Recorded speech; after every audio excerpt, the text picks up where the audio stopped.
So by now I think everybody's already heard about Kristi Noem's husband liking to put, balloons in his shirt and pretend he's got giant knockers. This specific subject, bimbofication, this fetish, I have a bit of experience in this subject. During the pandemic, I dabbled and kind of like accidentally became a financial dominatrix.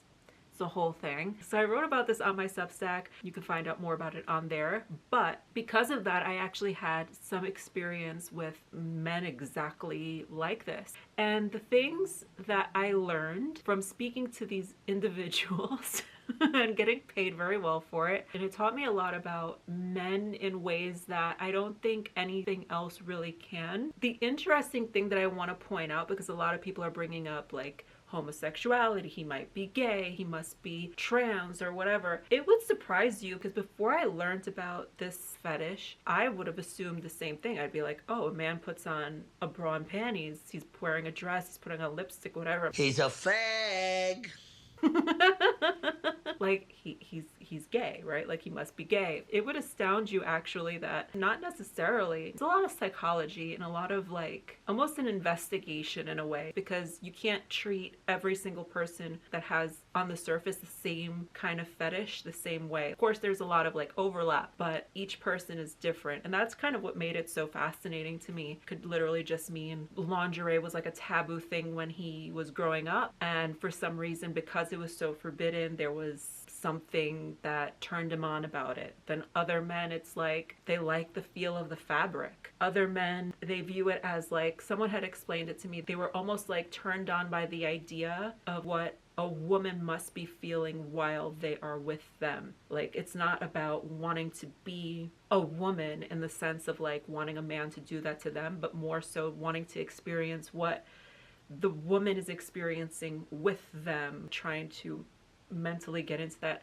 I'm telling you, some of the answers I've heard were just like, huh? Apparently, so he had these women, they were like dominating him, telling him what to do. And this is pretty normal. Like I remember in my experience, some of them just wanted to like talk and be like a girl, talk about makeup and things, and talk about shoes and clothes, and then they want to like gossip, and they want you to tell them, oh, you look so cute, you're so pretty, and they want to feel like they're just getting to hang out with girls. Other ones want to be humiliated for what they're doing. They want to be talked down to. Others some of them just want to be threatened with blackmail. Not that you're actually going to do it, like they don't want you to actually do it, but like some of them will want you to like threaten to blackmail them and threaten to tell their wife, or threaten to, send these pictures of them to their boss or something like that.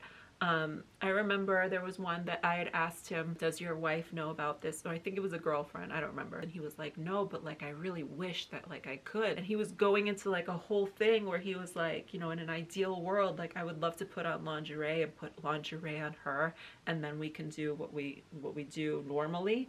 And I'm just like, that is fascinating, sir. That is, ma'am. You pretty boy. Pretty girl. Fascinating. Like you'll never be bored. Well, not never. I know that one of the models is saying that she thinks like there's no way she couldn't have known. Yes and no. She may have had like an inkling, but typically what I've learned through doing that, financial domination, selling feet pics, whatever, I am like a little bit of a detective. Like I'm fascinated by people's fetishes. I want to know why you like what you like. I want to know when it started. I want to know who else knows. What have you explored? Like, what have you tried? Like, I want to know all of it. I mean, my curiosity was kind of what like kept me going, because I'm just like, what are we going to learn today? Pretty much across the board, the women in their lives never had any idea. It's a secret life. I don't think she knew. I don't think she knew, and she definitely, I don't think, knew to what extent, because especially given like who she is and how much of a public figure she is, and she's in politics, and she's especially in, conservative politics, Republican politics, which it's like even more taboo. And not only is he into this, but like he was also so dumb and so, what's the word? Just sloppy about it. I don't think she would be fine with like he's on OnlyFans, like people know who he is, and obviously can then tie this all back to her, and then it becomes a story about her. Do you know what I mean? It just goes to show you, like, men are really embarrassing.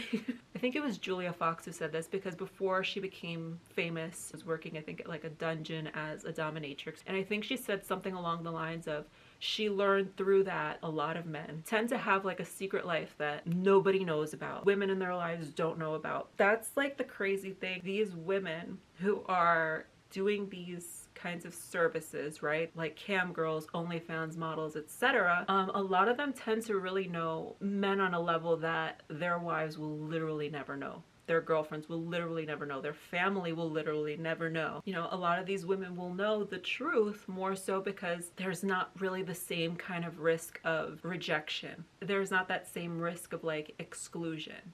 And it got me thinking too, on the completely different end of the political spectrum, Hillary Clinton and what happened with Bill Clinton and Monica Lewinsky. That was an embarrassing thing, and I'm just like, to this day the guy's still embarrassing her with freaking Epstein and talking about Shantae and his face lighting up. Like, I mean, what are we gonna do? What are we gonna do? That's what I'm telling you. Like, if you are a woman who has like any kind of plans to be like successful and, you know, put a good face forward, you know, be very selective about the men that you decide to partner up with. Nothing is really what it seems, and you never really know what's going on behind closed doors, and much less you might not even know who the fuck you're married to. Like, it's bad out there, and men are dumb. Again, I'm not saying not all men are bad, you know, but I'm laughing at this because this is so funny. I mean, some of the videos that have come out are absolutely hilarious, and I think, look, if there's one thing that will unite this country, it's having a good laugh. We gotta laugh, because if we don't laugh, we're gonna cry. So yeah, that's just what I have to say about this subject. I don't know.